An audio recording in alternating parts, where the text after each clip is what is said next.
Hey guys, Pete here, HVAC Greatness. Are you getting ready to start your HVAC business this year? Or maybe you've already started yours and you just can't get it rolling, right? You can't get it up to snuff. So stick around. I've got a special guest and we're going to break this thing down for you so you can get this thing started right. Welcome to HVAC Greatness, your weekly source for HVAC business excellence. By subscribing and tuning in here, you'll get insider access to proven strategies, tips, and insights for the HVAC business owner who's tired of the stress and frustrations and struggles that are common to HVAC. Let's redesign your new, highly organized, and hugely profitable HVAC business where being an owner is fun again. Hey guys, Pete Ramsey here, HVAC Greatness. Welcome back to the HVAC Greatness podcast. I've invited in a second set of eyeballs and ears and opinion here because when you're starting your own business, I've got a lot of experience on this, but you know what? I'm not the Lone Ranger. I'm bringing somebody else in here who's been around a long time. This is my buddy Bob over at McNamara Heating and Air, who's now sold, and now he's what? Bring it in. Lighthouse Heating and Air Conditioning. Lighthouse Heating and Air Conditioning. So, okay, wait a minute. You've had an established business for many years, and now you've got Lighthouse. Can you break that down for the audience? What's going on? So I ran a company in New York and northern New Jersey, and we ran a business for 30 years. Great company, made some good money, and basically worked on word of mouth the whole time, and ran the business, and we sold it last year, and took about 5 months off, and said, hey, what's going on here? I gotta go back to work. I gotta do something. This is boring. So I started a new company called Lighthouse Heating and Air Conditioning. Worked on the branding, worked on seeing how we were going to get things rolling, and got a beautiful truck, me and my son, my wife, and relocated to Manahawkin, New Jersey. Of course, I had a non-compete, so I couldn't stay in my area. So we went about 100 miles to the south, and so here we are. Yeah, so 100 miles. It's not like all of a sudden you're going to continue with a reputation in that same market. You're starting from zero. Is that right? Absolutely. So totally new area. Where I had my business, I grew up and knew lots of friends and lots of family, and grew my business a lot easier. Here we kind of went into no man's land and said, hey, we're going to break out into this area, and we're going to knock it out of the box and bring all those good things that we did with our last company. So yeah, totally different way of going into business. Yeah. So, and that's why I really wanted to invite you on here, Bobby, is because I've got a lot of people out there that listen, and most of the listeners, they've already started their business. Okay. And they're working through the growing pains, and you went through that. I went through that. You know what it's like. But we also have a bunch of people who they need some help, they need some guidance, and they need to start. And as much as I know, how much time we wasted in trying to develop parts of our business that ultimately didn't matter. And if we could go back and do it over, perhaps we would have done things a little bit different. You're getting that opportunity, and I'd love to hear what you're doing, what you're focused on. What are your basics? What are your fundamentals? What is it that you get done every day? Because how long have you been in business now? 2-3 weeks? So I've been in business just going on my third week with Lighthouse. Okay. So I would say let's start from the beginning. And one of the biggest things that I think made a difference is branding, and that was the beginning. And we worked on it. And you helped me with it, which was a huge asset. But I ran a 30-year-old business, and I did it on word of mouth. I did very little advertising. Didn't spend anything in advertising yearly, very little, under $10,000 a year. We were almost a $4 million company, just shy of it. So when you look at those expenses, we really didn't advertise a lot. Even my co-op, I didn't even use. We just were so busy. In this part of the business, when we went in, I lived with my name on my shirt for 30 years, and I swore by it. So I had to get beat over the head. Pete had to get the Louisville Slugger out. He had to hit me a couple of times with it and say, hey, Bob, wake up. But we got through it, and we did a branding process with Lighthouse Heating and Air Conditioning. I'm located down in the beach, Manahawkin, New Jersey. I don't know, LBI, you might know, New Jersey. So it's a big shore community. So we wanted to go in where we had brand recognition. We did a beautiful wrap on our truck. We branded it all in. That was the start. I got people that see my trucks and they see it and they're like, oh my God, you know, what an easy name to remember. Or I called you because of the lighthouse. It looks like we've been in that community for 30 years, which I wasn't. And that's what people are doing. They're picking me out. The second biggest thing that I believe that we did is we got Google guaranteed. So yeah, we got listed on Google. And when I looked on where I was with on Google, I was way down on the bottom because I didn't have any rankings. So I was coming in like 12, 13. So again, you know, we want to be on that top page.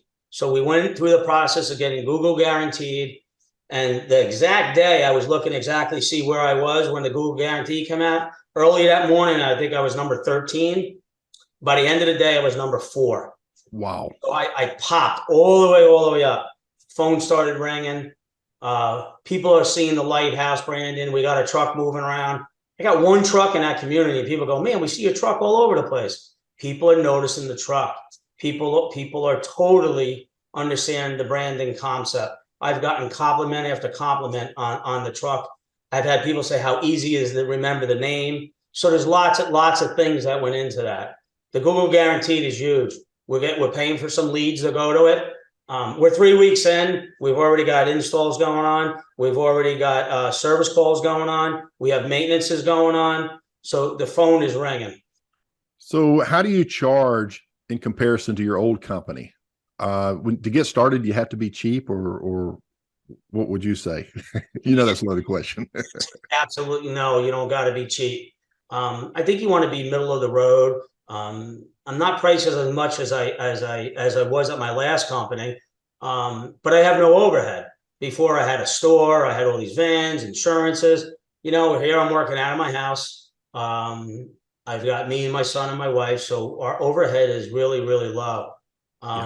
Hey, listen, I called the competition. I seen where they were. I seen where the low ballers are. I seen where these guys are, you know, $49 to go in your house. People are smart today. They know they're not getting nothing for $49. Sure. And those guys are easy to go in and beat. So we're middle of the road. You know, we're $179 for maintenance. We're not cheap.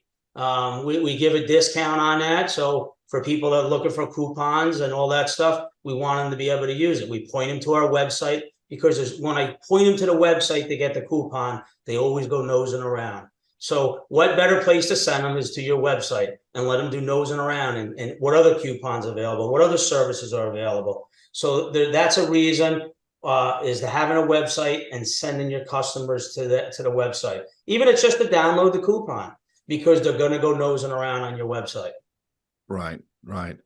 Have you done anything special in terms of setting the company up with software or price books, or what does it look like when you're in front of your customer, your uniforms, all that good stuff? We got hats, of course. When we're going to wear a hat, and we have nice silk t-shirts. I don't have one on now because I'm at home in my office. But we've partnered up with House Call Pro.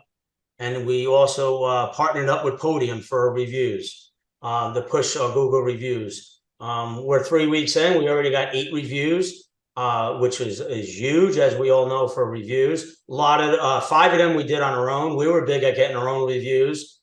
We're a TCS train dealer. So because we're a new company in the first year, even though I was 30 years at my old company, I was forced to do Podium, which I'm fine with because they have a good service and it's working. We partner with House Call Pro. We're flat rating. So everything we do is a flat rate, and we have maintenance agreements. So that's going from day one. And we promote them. We just don't say we have them. We actually promote them. The other thing we did is we did some postcards in the area.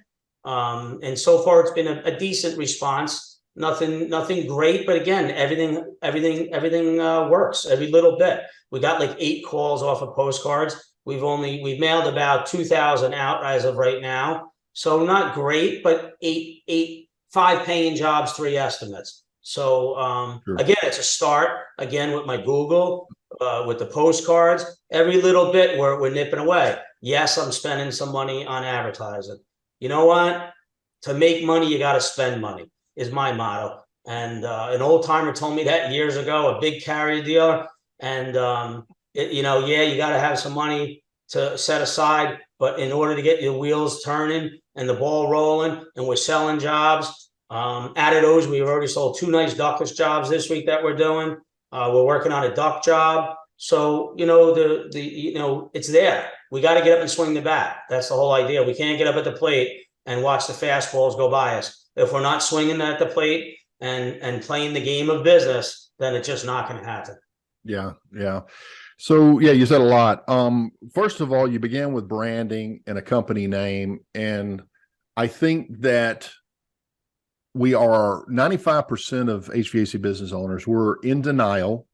We're in love with our own name that we came up with, on a napkin at the Waffle House or whatever we did, or the first initials of our 3 children, heating and air, whatever, all the clever stuff. But ultimately you dialed in on, there's a couple of approaches here, but you dialed in on a strategy of, I want to be memorable and stand out. And so you came up with tying something. There is a lighthouse in that area, obviously, and you tied that connection, and it's easy to remember because you've got the visual to support that. So that obviously works.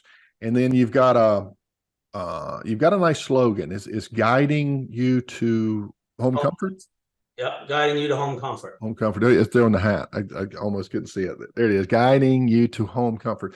So yeah, it's like the beam of light guiding you in so that you can see, watch out for those jagged rocks. So that works. Okay. So your branding, and guys, for those of you out there listening to this, well, I don't need a brand. That people do business with me because of my work. We're here to tell you, both of us, that they judge the quality of your work, not on the quality of the work that you and I can talk about. Like we're looking at that braze, and that, we're looking at your subheat, subcooling and superheat, and we're looking at your airflow. We're looking at all the technical stuff. The consumers judge you by, do you look professional? Does your brand look professional? And they assume, and most times they assume correctly, when a company can afford to do a nice wrap or nice branding, they assume that you're professional. That's not always the case. We know that, but in most cases, that is the case. And so Bob stepped in and he did that from day one. But he's also talked about, you got to advertise, right? So what does your demographic look like over there, Bob? Who are you going after? What's their age? What is their average income? What part of that area do they live in? So a lot of we have 2 different segments of the market down there. One is a lot of rentals and weekend people down on Long Beach Island.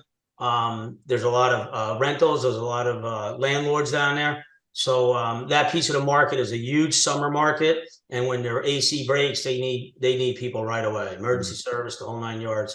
Then we have our other part of the island where you get off, you're on the mainland, and there's people that live there year round. So we're targeting both markets. I like to target the 40 and over. Those people seem to be more stable. They seem to have money. They seem to want to do the maintenance and do the repairs. And that's where the market, the target that we're going after is the demographics of the 40 and over. So to clarify, guys, not everybody who owns a heating and air conditioning piece of equipment is a good customer. There's different types of customers. And one of the things we're seeing on YouTube, for example, is a lot of people are on there trying to fix stuff themselves. They're ordering their own parts, and they're watching videos that technicians make to help other new technicians, right? Homeowners are jumping in there and they're doing this stuff themselves. But your demographic that you've chosen, Bobby, 40 and over, they don't have time for that. They got more money than time. They don't want to waste. They don't want, to risk breaking and making it worse than it was. They don't want a hack out there. They want a professional. And so you set yourself up to visually represent a professional organization. Love that. And then the other piece that you said on the advertising. Now, one of the things you and I both had the privilege of knowing, and he's still alive, he's just retired, Wayne Atkins. And Yeah. Wayne taught us how important it was to understand your numbers and to understand what that overhead is and make sure that your prices include everything so that when you're pricing your jobs, you're going to actually make money and not do like, the 90% out there that are just beating themselves to death and they don't know why. So that's part of it. Now, you mentioned there's no overhead, but There's still some. Yeah. there's something new that you didn't have to deal with in the last, at least the last 10, 15 years of your business, and that's advertising, because you're in customer acquisition mode now. You're not just resting on all that great repetition you built years ago. Now you got to go build from the ground up. And so generally, I hear numbers anywhere from 5% of gross revenues to 10% of gross revenues and more if you're trying to attract new customers. Do you have a set figure in mind, or are you just playing it by ear for now? What are you doing? Right now, 3 weeks in, we're really we're playing it by ear. We've got targets where if I'm busy this week, I can turn the Google guaranteed leads off. I can turn them on. I can turn them off. Love it. I can play with, like, I only want to do emergency service at night with it. So there's lots of avenues how you can work your Google guaranteed and getting your leads set to you. If you're booked for 3-4 days, shut it off. Turn it back on the weekend if you want, when no one else is responding. We know our competition. For me, I'm going to go after the night service. A lot of our competitors shut the phones on at 4 or 5 o'clock. They don't want to go out. I could build my client base just on going out from 5 at night to 8 o'clock at night. There's lots of ways for me to get my golden ticket. My blue ocean is going to be that to build my business. Advertising, I still want to do some advertising. I want to get known in the area. So I'll probably be on the higher side of spending some money this year because we want to get known for it. We want to get our name out there for heating season, and we want to grow. So we plan on investing some money this year on some advertising for sure. And so each market has its uniqueness, and you've already brought out one key one. That's an area that when the rentals are going, that equipment needs to operate. So that they're going to need somebody to respond. So that's service and repair. Obviously, replacement, if it needs to be done quickly. Is your coastline as corrosive on condenser coils as ours was? Yeah, I mean, the one part of the beach is right on it. The wind is blowing. They're getting torn up with seawater, so life expectancy is not like it is inland. So there's going to be a lot of systems going faster down there than average inland. So you could set yourself up maybe as a specialist, or we're just throwing ideas out, obviously, or maybe you have a special approach to being the coastal equipment specialist, and if you decide to have your coils dipped or treated somehow to protect against the corrosion, you could set yourself up to be some type of equipment. Make sure you get your rentals, you stay at capacity and you don't lose it, the broken heating and air conditioning system. Use our system, maybe includes monitoring or whatever it is you design yours to do. So there's a lot of stuff that you could specialize there if you decided you wanted to. I'm not saying that's what you necessarily need to do, but I think a lot of us forget to do. You were talking about that blue ocean that you mentioned a minute ago. That's being different than everybody, not just in brand, but in your offering, in what you do. And so finding that, sometimes it takes a little bit of work. Well, most of the time it takes a little bit of work, but definitely a lot of hard work that goes into it. We checked our competitors out. I called them, I talked to them, I see what they're doing. I'm not afraid to call them and see what they're offering and what they're doing. That's how I got to compete against them. There's no ill will. I'm not trying to beat them up, but we need to see what they're doing and see what's going on. Do they know it was you? Did you announce what you're doing? No. So do you think that stores like Walmart go over to Target and walk their aisles and compare notes? I think any good competition, you should be seeing what's going on and knowing what's going on in your marketplace. I think when I first got it, I got it from Raymore and Flanagan's when I was talking to a guy over there, and Raymore and Flanagan's every month, they got a different deal going on. And, so if you that's how I ran my last business. I always got something going on different every month. It's almost like you go to a car dealer every month, the deals change and what's going on in January, what's going on in February, Sure. what's going on in March. So you always got to be changing things up in your business, different offerings, changing your coupons up. When we just stay idle and people see the same thing day in and day out, and it's the middle of winter and you got an AC check coupon up there, I mean, we're just not paying attention to detail. So it's all the little things that go on, like we talked about, knowing your numbers, doing advertising, seeing. And again, here's another big thing that most contractors don't do. They don't measure their success in advertising. So you could say, well, I got 8 leads here and I think I got 10 here. But if you don't actually document it and see what's working for you, then you're spending your money foolishly. So we document everything we're going to prove, like, hey, this is worth investing in. And that's what we do. We measure it all. Oh, I love it. And again, you said so much. Are you capturing email addresses on these new customers? Yes, absolutely. Do any customers get away without at least having a maintenance agreement offered to them? Every customer is going to get offered a maintenance agreement, and we actually document it that you declined it or you if you didn't take it. So in a future service call, and we told them to do maintenance on the unit, we could say, hey, sorry, Mr. Jones, we did offer you the maintenance agreement. Your drains wouldn't have backed up if we were able to clear them earlier. Maybe we did a capacitor outside and we didn't have a chance to, we're not going to do a full service. We offer it, but not everybody wants to do it. Yeah, and you do that within House Call Pro, your CRM software, which for those of you out there, if you're still employees, that's like Service Titan that your boss may be using, or what's the other one? Field Edge? Field Edge. I think it's Field Edge. Yeah, and there's a couple more out there. There's some pretty good ones out there, but the point is, with technology today, it's really easy to document and capture all that stuff. So, are you building an email list in which you're going to build a relationship? And yeah, we're in the middle of getting that all going. House Call Pro is going. We're still learning it as you realize. We're only 3 weeks in. It's a powerful program. It rolls over to our accountant. So literally everything gets done paperless. It's on an iPad. They sign it. We email the invoice. Love it. Goes right into our accountant software for QuickBooks. So no paperwork when you get back to enter it. It's all entered for you. Thank yous are sent out. You could put hey, we're on our way to the call. You can give them times. So it's a real powerful program. We still don't know it all of it. So we're in the learning process on that. Yeah. Well, that's most of us. And then that ties into your accounting directly.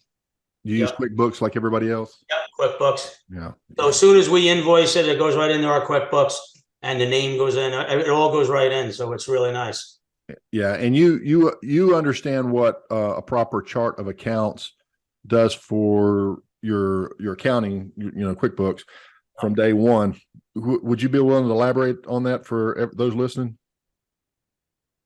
So I mean, we're gonna break apart everything. So our service is gonna go into service. Our installs are going to installs. We're gonna see, the marketing, what kind of leads we got in it. So, but everything is gonna be broken out. Cost of goods sold. Everything gets dialed in and down. What's going on? And again, you can't measure your service department. You can't measure your install department. You can't measure any of that. And again, it's starting out. It's a lot easier to do it than 10 years down the road and trying to do it. It's always harder. We did it at our last company. You can get it done. But again, once you start measuring everything and start measuring your overhead and dialing in your numbers, I mean, I had it down to the minute what every tech cost me at my last company. $2 a minute, $1.90 a minute. I mean, we dialed it down right away. And again, we let our employees know what you were costing us and what our break even was. So when you see what we're charging and it's within, reason, we're not taking advantage of anybody, you're sitting around for 15, 20 minutes, our man hours, everything, how many man hours of work can you get done in an 8-hour day? Well, you're lucky if you can get 5 in today. So again, that's got to be accounted for. Knowing your numbers is the number one key to being successful. and charging the right prices. You know, you Amen. can't, just because your competition is charging $5,000 for a ductless unit installed, doesn't mean you could charge $5,000. Everything is different. And when guys got to realize that, I ask guys all the time, hey guys, what are your numbers? What's your hourly numbers? What's your break even in your hourly? Well, how can you go out and properly do an estimate if you don't know your hourly rate? I mean, you just can't. Right. You just, no way you can do that. And people say, oh, I'm making money. No, I mean, we can't come to the end of the year and go, hey, what did I make? Did I make 20,000? Did I make 10,000? Am I negative? You know, it's so important to know your numbers. It is. And thank you for putting that in your words, because you just validated what I've been preaching forever.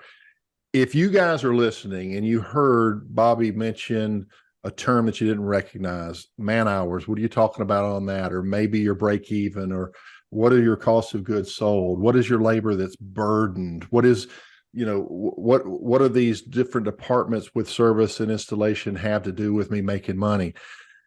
So currently, just to share, I've got a couple of companies that I'm working with. One's in Canada and one's in the United States, and we're going through the financials, and they're not properly departmentalized. You know how hard it is for me to help them find out what their billable hourly rate is for service, and what their man hour or crew hour rate is over on installation, what type of a gross profit margin that they need to have in order to, and then understand the gross profit dollar requirements and all this. It's hard because you can't run a report to give it to you. You literally have to go in there and pick pieces out and try to put it together. But if you just set it up the right way, and by the way, any of you guys want this, email me. I will send you a no charge list of a chart of accounts for heating and air conditioning for QuickBooks with the codes that you're supposed to set this up. And if it's not set up, if you're already in business and you're not set up properly, go back and fix this, and moving forward, start to change this, get with your accountant. They know how to do all that kind of stuff. But the point is that, like Bobby says, you can't know what to charge unless you can't get the stuff out of the computer unless you put it in right. And you need that in order to be able to charge the right price. So, yeah, excellent point. It's a lot of hard work. I'm not going to tell you, you're not going to do it in 2 hours. I mean, like we mentioned Wayne Atkins, and he's retired now, and he was a great asset for me in my last company. I probably used Wayne for close to 15 years. It would take all day to come up with my numbers, and my head would spin, and I'd be like, I don't want to do this, no. Yeah. But I can tell you, when you start making money and you start moving forward, and customers don't blink an eye. You raise a couple dollars here, a couple dollars here. You set everything up. So many people think here's a perfect thing. Why I don't want to pay time and a half to my technicians on a Saturday. No, I don't want to do it. It costs me too much money. Do you realize that you make so much money on a Saturday? Your overhead is, when it's set up, is Monday through Friday. So for you guys thinking that you're losing so much money by paying time and a half or double time, you are making a fortune. You just don't know it. Sure. You can pay that money out all day long. Your overhead is done Monday through Friday. I used to love Saturday and Sunday work because I was making a fortune. Yeah, and a lot of that has to do with getting your team up to capacity. You were talking about that earlier. You may pay a guy for 8 hours, but he's only billable for 5 at best, probably 4. Yep. And that's based on the task hourly rate that's built into a lot of the flat rate pricing books out there. And it's a fair amount of time. How many hours should it take to replace a condenser fan motor on a standard, condensing unit, for example, quarter horse, third horse, whatever. And then who's, if you don't mind me asking, are you using somebody else's, or does House Call Pro have something kind of in there that you can modify? Or so we're working with House Call Pro on it, and I still have all the programs from Wayne Atkins, and we dialed some stuff in, right, and we set our programs where we're at. Again, it's gonna take time to learn our exact overhead and our budgeting, but we have a good handle on it. Again, we're not going in as $49, $79 service calls and stuff like that. We're at normal rates, make it a living. We haven't had one complaint by any customer so far in the first 3 weeks. Our price has been right in check. So that's been going good. Okay. As we round up to about the half-hour mark, we'll start winding down. Let Bob get back. I appreciate your time on this. But just to recap, so here you are going into business for yourself. We all heard people say, well, if I had to do it all over again, here's somebody that's actually doing it, right? He's had his business, had his success, sold it, retired, decided, you know what, I'm going to help my son start his business and I'm going to play an active role, et cetera, and so forth. Love that. Love that. It sounds to me like you focused on a powerful, clean, memorable identity, call it a brand, Yep. with messaging and colors and everything else. And for those of you watching the recording of this, you should have seen that as he was describing it. And then you focused on, making sure your pricing is right. And when you're delivering a service, you're marketing yourself to the service. Well, first of all, you got on Google guarantees so that you can get access to that new business. But when you're out there, everybody gets a maintenance agreement because you're in the relationship building business, because you're in customer acquisition mode, and you can't get to the point where you're not advertising anymore until you fill up that customer base and have that ongoing relationship where you're out there on a regular basis, maybe twice a year, whatever you determine that is. And so that's what it sounds like you focused on. Is there anything else that besides what I just summarized, the financials, the marketing, the relationships? Yep. No, I mean, it's pretty much everything. It starts with the branding, starts with, how am I going to get my customers? Again, we sat down, we wrote a business plan. That was the other thing is, we have a business plan. We knew what we were going to do going into this.